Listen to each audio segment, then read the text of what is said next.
चलेंगे हमारे सहयोगी महेश जी के पास। महेश, आपके चेहरे की चमक बता रही है कि कुछ आपके पास कुछ रोचक सूचनाएं आ गई हैं। क्या स्थिति है इस समय न्यूज रूम में, क्या क्या जानकारियां आ रही हैं?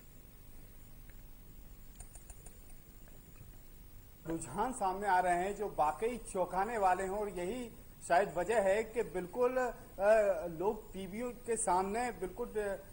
पकड़ के बैठे हैं। सबसे बड़ी बात मैं आपको बताऊं तो जो एग्जिट पोल की जो हमने सुबह बात की थी, आपसे चर्चा की थी, बिल्कुल ये पूरे जो रुझान है ये पूरे एग्जिट पोल की तरफ ही जा रहे हैं और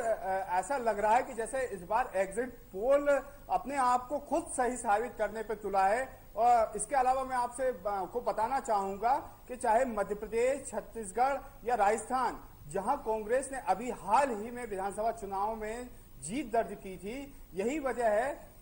कि वहां 2014 के मुकाबले अगर हम देखें तो मध्य प्रदेश में भारतीय जनता पार्टी ने 29 सीटों में से 27 सीटों पर जीत दर्ज की थी और राजस्थान में भारतीय जनता पार्टी ने पूरी 25 सीटें अपने खाते में ली थी। छत्तीसगढ़ में सिर्फ एक सीट कांग्रेस के खाते में गई थी और 10 सीटें भाजपा के पाले में आई थी। लेकिन जब इन विधानसभा चुनाव में तीनों राज्यों में कांग्रेस ने जीत दर्ज की और कांग्रेस को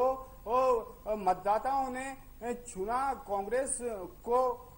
पे भरोसा जताया, लेकिन लोकसभा चुनाव में लगता है कि ये एकदम बाजी पलट गई हो जैसे है। जिस तरह के इस समय हमारे पास सामने रुझान आ रहे हैं उससे बिल्कुल यही लग रहा है कि जैसे पिछले बार का जो रिजल्ट रहा है 2014 का, वो लोकसभा चुनाव 2019 में मध्य प्रदेश, छत्तीसगढ़ और राजस्थान में दोहराता हुआ नजर आ रहा है।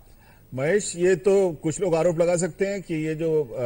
मतदान के दौरान जो सर्वे के रिजल्ट आए वो गलत है, क्योंकि वो तो बता रहे थे कि एनडीए को 290 सीट मिलनी चाहिए, यहाँ तो 340 मिलती नजर आ रही है। तो आपके सर्वेक्षण बिल्कुल पजाम जी, जिस तरीके से अलग अलग सर्वे एजेंसियों ने अलग अलग अपना आंकड़े प्रस्तुत किए थे, लोगों के सामने अपने सर्वे की जो जानकारी थी वो लोगों के साथ साझा की थी, तो कुछ एजेंसियों के आंकड़े की अगर हम बात करें तो कुछ एजेंसियों ने जिस तरीके से अभी रुझान आ रहे हैं उसके आसपास लगभग 350 सीटों एनडीए को दी थी रुझान एग्जिट पोल में, और रुझान भी कुछ इसी ओर इशारा कर रहे हैं। तो लगभग ऐसा लग रहा है कि बिल्कुल कुछ एग्जिट पोल को अगर हम छोड़ दें, हालांकि अधिकतर एग्जिट पोल में भारतीय जनता पार्टी या उनके सहयोगी एनडीए को बहुमत दिखाया गया था। एक दो एग्जिट पोल ऐसे थे जिन्होंने बिल्कुल